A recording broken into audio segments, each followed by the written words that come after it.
Alright, ready na lahat? Vincent Villardo, timer starts now. Layup, pasok. Obstacle challenge. Alright. Pangalawang layup, pasok yan. 13 seconds. 20 seconds. Para kay Vincent. Wala. Pangalawang tira, 25 seconds pala. Pasok na yan. 27 seconds. Ang second attempt. Right. Eto na. Simon Lopez from Team Boyons. Timer, start now. Walang layup, pasok para kay Simon.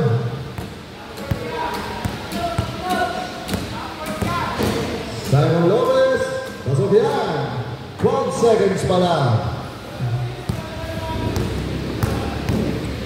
Okay, kaya na, 20 seconds.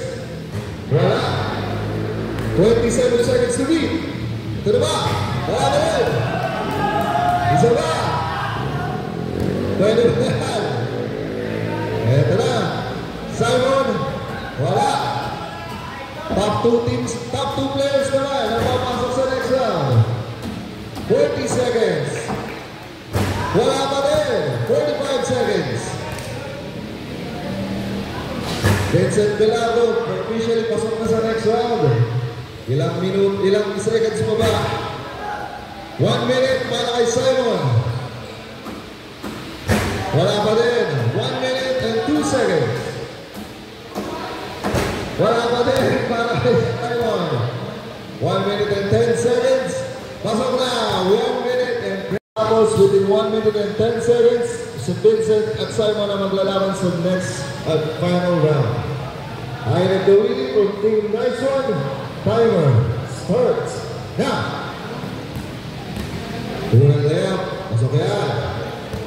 Ayan the winning team captain ng U21 ng ating JHSC team. Alright. 15 seconds. Ito na. Ayin. Wala. 25 seconds. Wala. Again, 1 minute and 10 seconds to beat para makapasok sa final round. Wala pa din. 35 seconds. Wala pa din. 40 seconds. Ayun na. 40 seconds. Sa second attempt.